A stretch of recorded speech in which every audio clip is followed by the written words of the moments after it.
Hello students, आप सभी का मंजीत मैथ यूट्यूब चैनल में स्वागत है।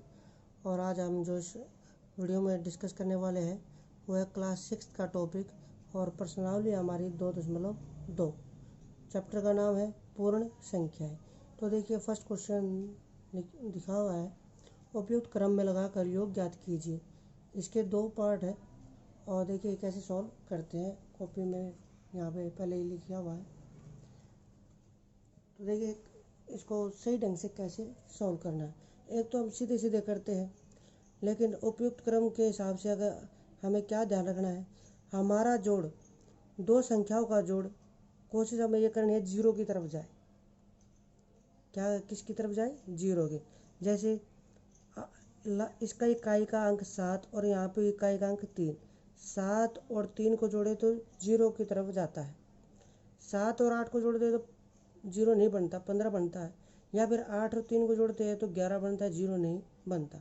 तो हमारी कोशिश ऐसे है, ऐसे संख्या को पहले जोड़े जो जीरो की तरफ जाए। उससे क्या होगा, हमारा जोड़ जो है आसान हो जाएगा।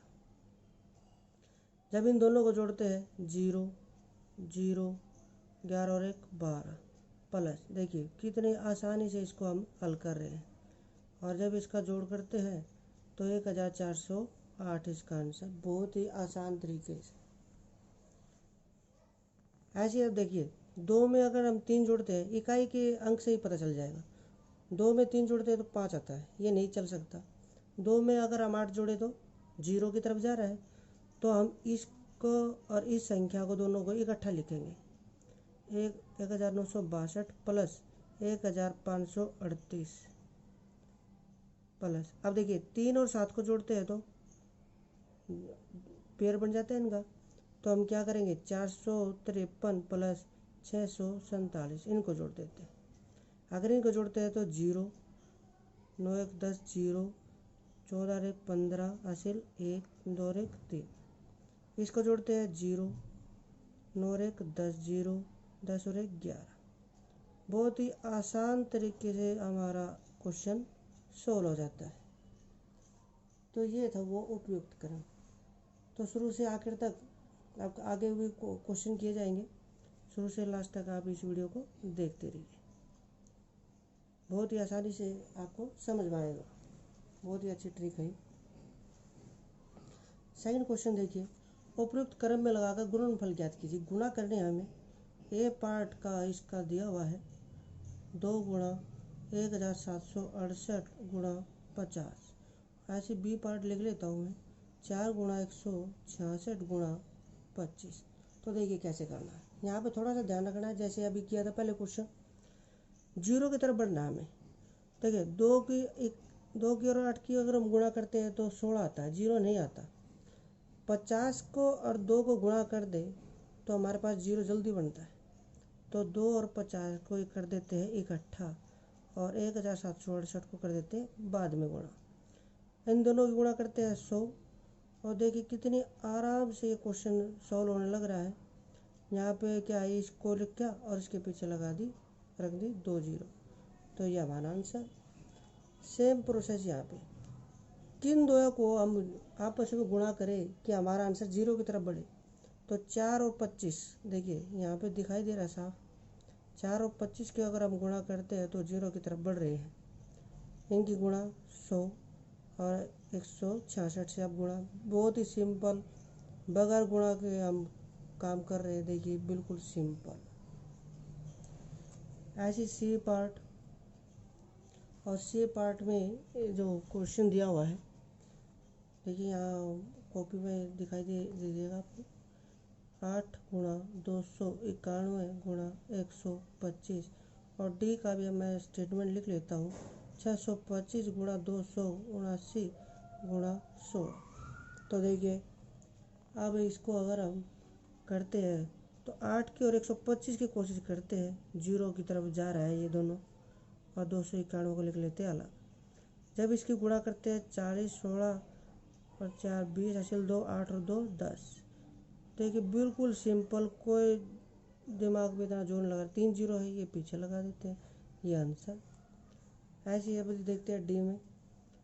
तो यहाँ पे हमें दिख रहा है 625 की जब 16 से गुणा करेंगे, 16 को आगे ले आते हैं और 279 को पीछे, 16 पंजे 80 हासिल 8, 16 दूनी 32 और 8 40 हासिल 4, 96 और 4 100 गुणा। देखिए बिल्कुल सिंपल और आसान ट्रिक से आप इसको कर सकते हैं। 4 जीरो लगा दी पीछे। अब इसका देखते हैं ई पार्ट, और ए पार्ट में हमें स्टेटमेंट दी है 285 गुणा 5 गुणा 60। तो देखिए अगर हम इन दोनों को पहले गुणा कर दें इस पेयर को, तो हमारा जल्दी हो जाएगा क्वेश्चन 300। और अब इनकी गुणा करते हैं 15 हासिल 1, 24 और 25 हासिल 2, 6 और 2 8। इस तरह से सॉल्यूशन हो जाता है। एफ पार्ट है इसका 125 गुणा 40 गुणा 8 गुणा 25। तो देखिए अगर हम 8 की और इसके कर लेते हैं तो जल्दी हो जाता है हमारा। 125 को 8 के साथ और 40 की 25 के साथ बिल्कुल आसानी से हो जाएगा काम। वो तो 8 की 25 से भी हो सकती है, 40 जीरो की तरफ बढ़ रहे हैं, लेकिन यहाँ से ज़्यादा इजी होगा। तो इसको करते हैं 0 हासिल 4, 16 4 20 हासिल 2, 8 और 2 10, 1000 बन जाता है। यहाँ से 25 हो गए 100 और एक 0। देखिए बिल्कुल सिंपल, 3 और 3 6 जीरो है, एक की 1 से गुणा 1 और 6 जीरो हम एज इट इज रख देंगे और हमारे पास आ जाएगा इसका आंसर। अब देखते हैं इसका थर्ड क्वेश्चन। और थर्ड क्वेश्चन में कहा गया है, देखिए पहले क्वेश्चन देख लीजिए फिर कॉपी में करके दिखाते हैं आपको। इस तरह की स्टेटमेंट दी हुई है, ये 4 पार्ट है। 279 गुणा, प्रत्येक का मान ज्ञात कीजिए। और मान देखिए हम कितनी आसानी से निकालेंगे, तो मैं आपके सामने यहाँ लिख रहा हूँ। ए पार्ट का स्टेटमेंट है ये 297 गुणा 17 प्लस 297 गुणा 3। तो ये एक जोड़ा है और ये एक जोड़ा है, पीछे प्लस है। इन दोनों में से क्या एक जैसी संख्या है जो हम बाहर ले सकते हैं? तो 297 और 297 दोनों तरफ है, तो इसको हम ले लेते हैं बाहर। अंदर क्या रह जाएगा, यहाँ से ये बाहर आ गया है, अंदर रह गया 3 ब्रैकेट के अंदर प्लस का निशान, ये बाहर आ चुका है, यहाँ रह गया 3। इसको 297 को ऐसे लिखे, 17 और 3 को जोड़ दिया 20। इसको गुणा करते हैं 14 हासिल 1, 18 और 1 19 हासिल 1, 4 और 1 5, 5940 इसका आंसर। बहुत ही आसान तरीके से आपको समझाया जा रहा है। 54,279 नेक्स्ट क्वेश्चन पार्ट है ये, गुणा 92 प्लस 8 गुणा 54,279। तो देखिए एक जोड़ा इसका है, एक जोड़ा यहाँ पे है, बीच में है प्लस। इन दोनों में से क्या एक कॉमन एक जैसा है संख्या? 54,279 एक जैसी है, गुणा अंदर क्या रह जाएगा? देखिए ये संख्या बाहर आ चुकी है, अंदर आ जाएगा 92। ये संख्या बाहर आ चुकी है, तो कौन रह गया 8। तो 54,279 गुणा इन दोनों को जोड़ करते हैं तो 100। और बहुत ही आसान तरीके से हम इसकी गुणा बगैर गुणा भी लिख सकते हैं। ये संख्या ऐसी रखी, इसके पीछे लगा दी 2 जीरो, बहुत ही आसान। सी पार्ट 81,265 गुणा 169, 81,265 गुणा 69। तो यहाँ से देखिए एक जोड़ा इसका है, एक जोड़ा इसका, ये संख्या का। यहाँ से क्या बार ले सकते हैं हम? 81,265। अंदर क्या रह जाएगा ब्रैकेट में? 169 माइनस 69। देखिए एक तरीका तो हमारे पास ये है, हम इन दोनों को गुणा करें, इन दोनों को गुणा करें और फिर इसकी संख्या में से ये संख्या घटाएं, तो वो बहुत लंबा प्रोसेस हो जाएगा।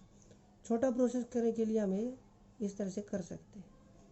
81,265 गुणा, इसको माइनस करते हैं तो आ जाता है हमारे पास 100, और यहाँ से आंसर बनता है 81,265, तो ऐसे ही रहेगा और ये पीछे लगा देंगे 2 जीरो, ये इसका आंसर। डी पार्ट 3845 गुणा 5 गुणा 782 प्लस 769 गुणा 25 गुणा 218। तो देखिए थोड़ा सा इस पर ध्यान देना है। 3845 गुणा 5 गुणा 782, इस 25 को हम दो हिस्सों में तोड़ देते हैं, 5 गुणा 5 में और 218।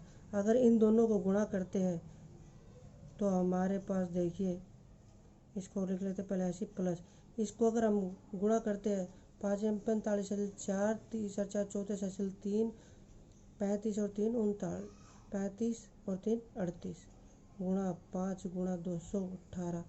अब देखिए यहाँ पे ये जो एक जोड़ा है, एक पेयर पूरा, और एक है ये पेयर, यहाँ से क्या एक जैसा है जो हम बाहर निकाल सकते हैं।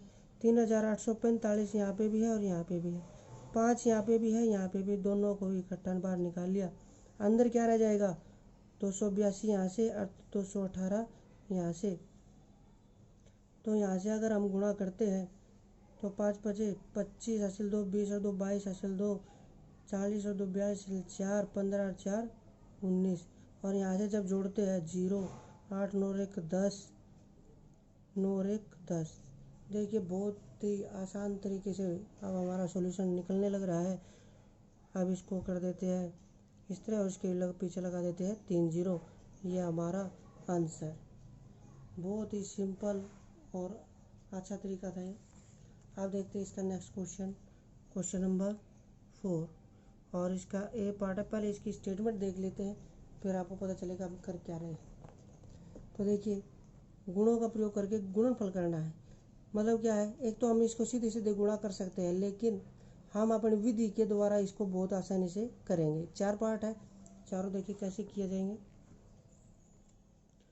738 की गुणा है 103 से, तो 738 गुणा इस 103 को हम कैसे लिख सकते हैं, 100 जमा 3 में ऐसे कर सकते हैं। तो इसको बस ऐसे लिख देना है यहाँ पे 103 की जगह। तो अब क्या करेंगे, 738 को पहले 100 से गुणा करें, फिर प्लस का निशान, फिर 738 के फिर 3 से गुणा। अब इसके अगर गुणा करते हैं तो ये तो सीधी सीधी है, प्लस इसका हम गुणा कर लेते हैं। 3 8 24 हासिल 2, 9 और 2 11 हासिल 1, 21 और 1 22। और अब इनका जोड़ कर देते हैं तो 14 ऐसे आएगा 0, ये आएगा 5 और 1 6, 76,014। आंसर बहुत ही आसान तरीके से किए जा रहे हैं। 854 के 112 से गुणा करने हैं, तो हम इसको लिख सकते हैं 854, 102 को हम तोड़ेंगे 100 प्लस 2 में। कोशिश उसको करनी है, उस संख्या को तोड़ना है जिसमें 0 0 आता है। यहाँ पे 854 को तोड़ना आसान नहीं है, मुश्किल हो जाएगा, तो ये आसान है। 854 की पहले 100 से गुणा कर देते हैं, फिर 854 की 2 से। 854 की 100 से गुणा करते हैं तो बहुत ही आसान, सीधा सीधा है। और इसकी गुणा करते हैं 8 0 16 और 1 17। इसका जोड़ कर देते हैं 0 8 तो एज इट इज, 11 से 1 5 6 और 1 7, 87,108। अब देखते हैं इसका सी पार्ट, और सी पार्ट दिया है 258 गुणा 1008। इसको ब्रेक करेंगे, 258 गुणा 1008 को हम 1000 प्लस 8 में ब्रेक कर देते हैं।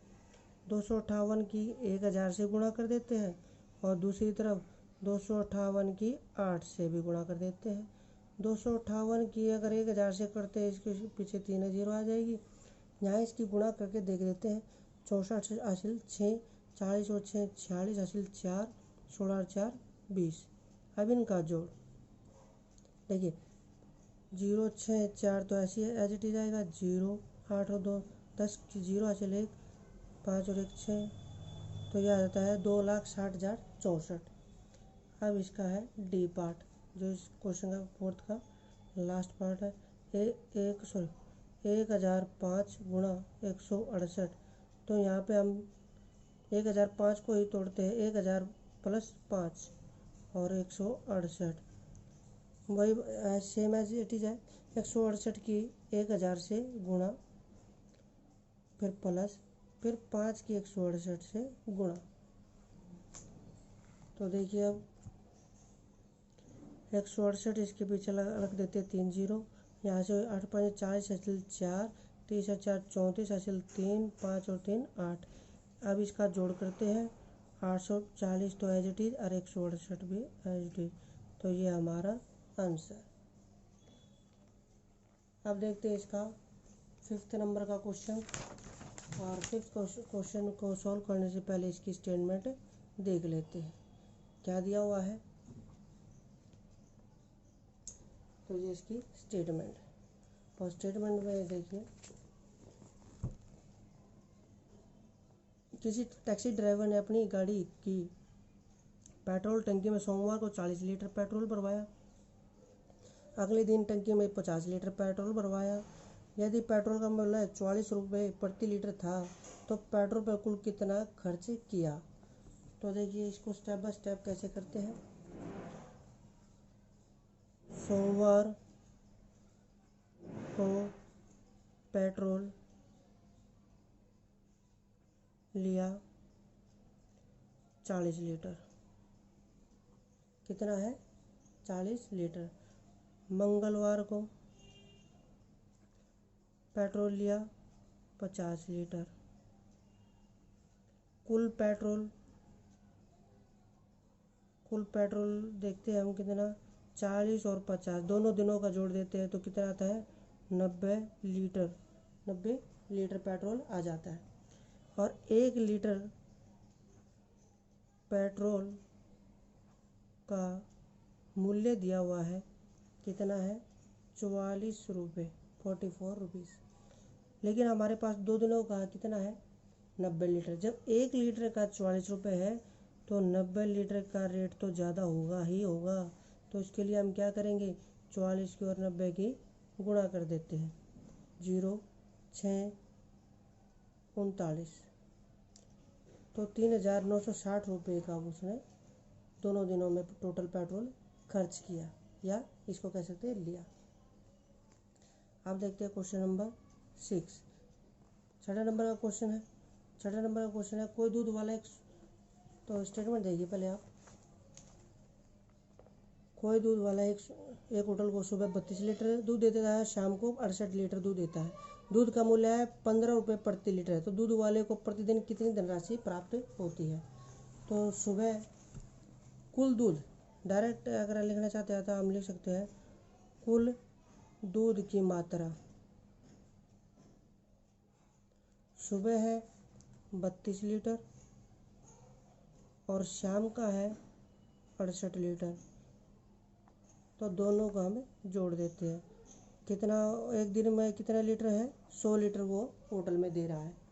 और 1 लीटर दूध का मूल्य कितना है 15 रुपये। और एक दिन में दे कितना रहा हो 100 लीटर। 100 लीटर दूध का मूल्य तो ज़्यादा होगा, तो क्या करेंगे 15 की और 100 की हमें गुणा करेंगे। तो हमारे पास आ जाता है 1500 रुपये। तो इस तरह से हमारी ये प्रश्नावली सॉल्व हो जाती है। अगर आपको ये वीडियो पसंद आई है इसको लाइक कीजिए, सब्सक्राइब कीजिए और अपने फ्रेंड को शेयर कीजिए। आने वाली वीडियो को देखते रहिए। तब तक के लिए धन्यवाद। Thank you.